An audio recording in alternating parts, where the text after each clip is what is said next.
Alors, c'est un petit problème marrant, ça. Donc, regardez, une voiture moyenne.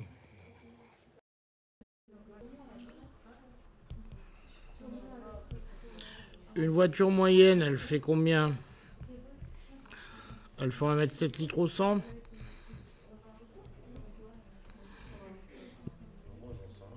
Donc on dit qu'une goutte, ça fait combien? 0,5 litres, 0,05 litres.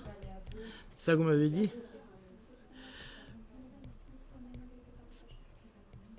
C'est égal, alors 7 divisé par 0,05. 7 millilitres.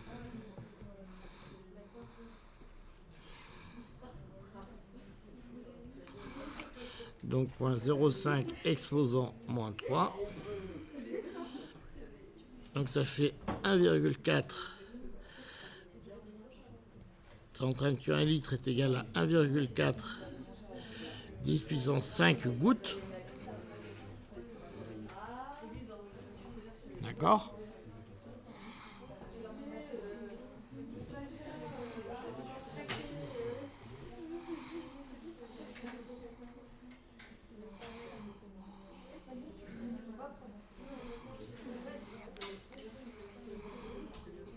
Donc 7 litres.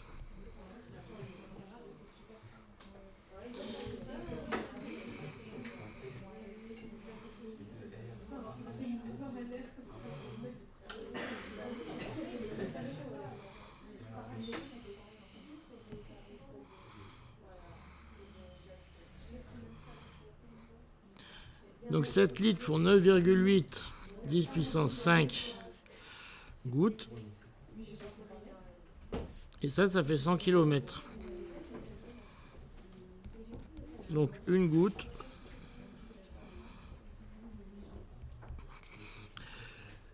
Une goutte. Donc 100 km, c'est 10 puissance 5 mètres.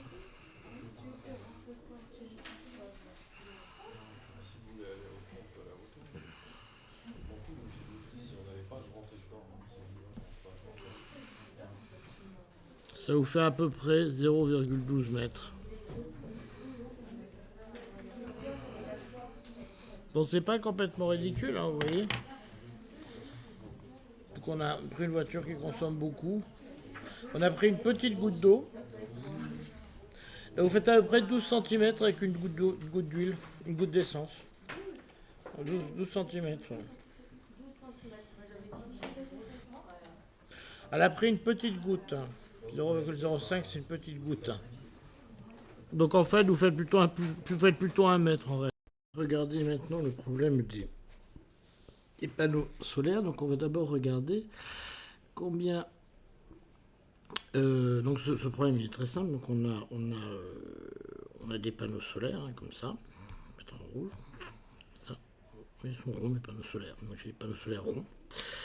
Et la question c'est qu'ils me génèrent de l'électricité.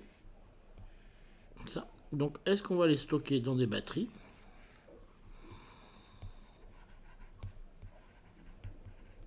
Ou est-ce qu'on va les stocker dans un chauffe-eau? Donc on va chauffer l'eau. Donc toute la question est là. Alors, pour ça, on va déjà calculer combien il nous génère d'énergie dans une journée, par exemple. Donc on va prendre un ensoleillement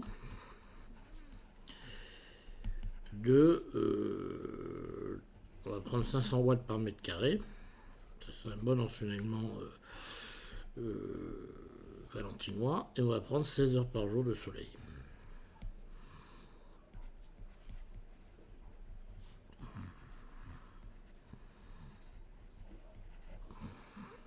Bien.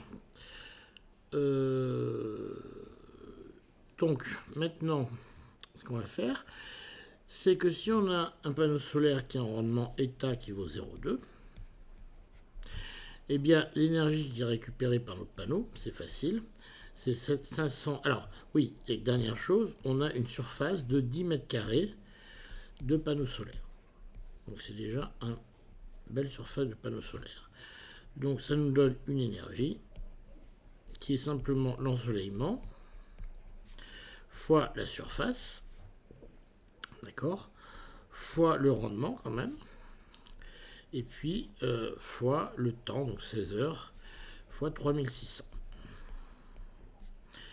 Et ça nous donne, donc ça nous donne 80 mégajoules, donc 80 mégajoules donc par jour.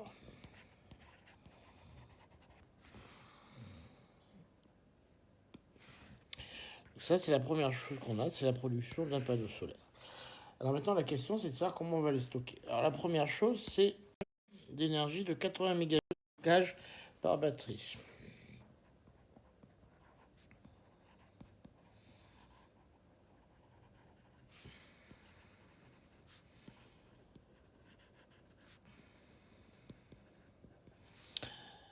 Donc pour faire ça, il faut d'abord combien on peut stocker dans une batterie. Donc ce que j'avais mis dans l'énoncé, c'est qu'avec 30 litres d'essence, on fait 350 km. Et avec 30 litres de batterie,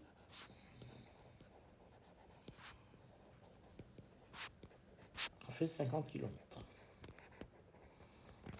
Ok. Alors, maintenant, ce qu'on va essayer de faire, c'est simplement une règle de 3, hein, c'est de trouver combien contient 1 litre de batterie. D'accord. Donc, ce qu'il faut savoir, c'est que dans 1 litre d'essence, j'ai 35 mégajoules. D'accord. Et puis ici, ce que je peux voir, c'est que dans un litre de batterie, j'ai 7 fois moins d'énergie stockée, puisque je peux faire 7 fois moins de distance. D'accord. Ici, je divise par 7. Donc, comme je fais 7 fois moins de distance, eh bien, je fais 7 fois moins d'énergie stockée.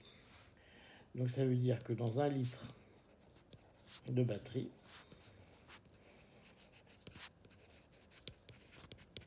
j'ai 5 mégajoules. D'accord. Ça, c'est dû simplement au fait que j'ai 5 fois moins d'énergie. J'ai par contre 5 fois moins de distance, donc j'ai 5 fois moins d'énergie stockée. Bon, maintenant, on va regarder le stockage dans de l'eau.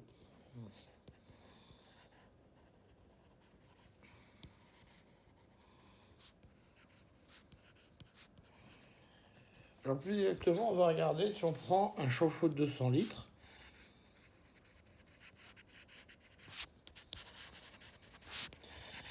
Alors si on prend un chauffe-eau de 200 litres, pour 1 degré d'élévation,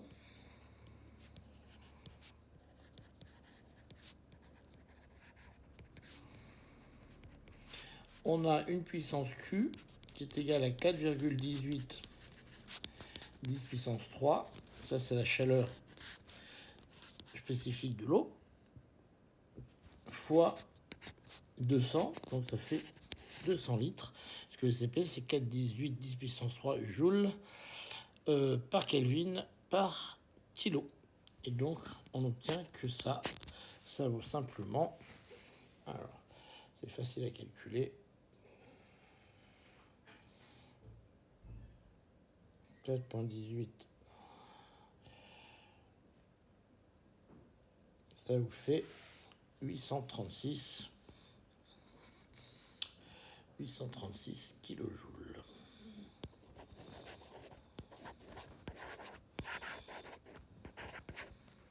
Donc ça, c'est pour élever la température d'1 degré dans mon ballon d'eau chaude. Ok. Donc finalement, si je stocke mon énergie, là j'ai un stock. Donc si je prends mes 80 mégajoules,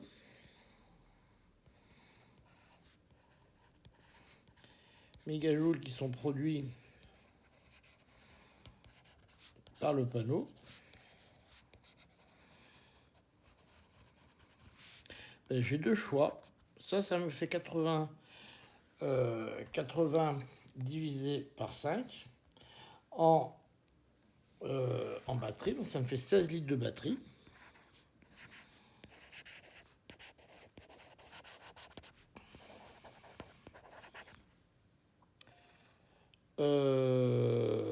Alors ensuite, ça peut faire aussi. Alors si on regarde de l'eau, dans les 200 litres d'eau, alors ça fait un truc énorme, hein. Donc 80 mégajoules divisé par 836 kilojoules, ça va nous faire un truc énorme. Ça nous fait 95,70.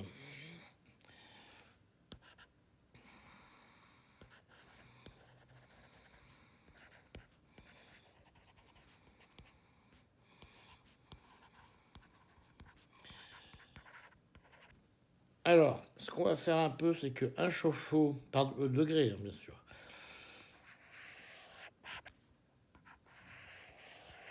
Un chauffe-eau, en général, l'eau, on la porte pour un chauffe-eau.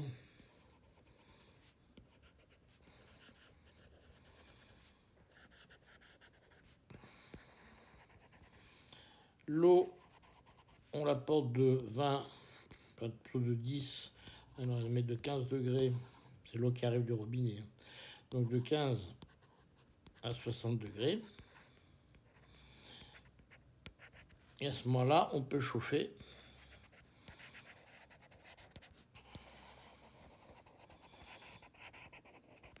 Vous voyez, donc on a dit qu'on portait 95,70 degrés.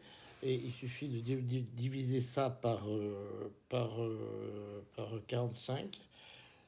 Et vous pouvez chauffer exactement 2,12 chauffe-eau.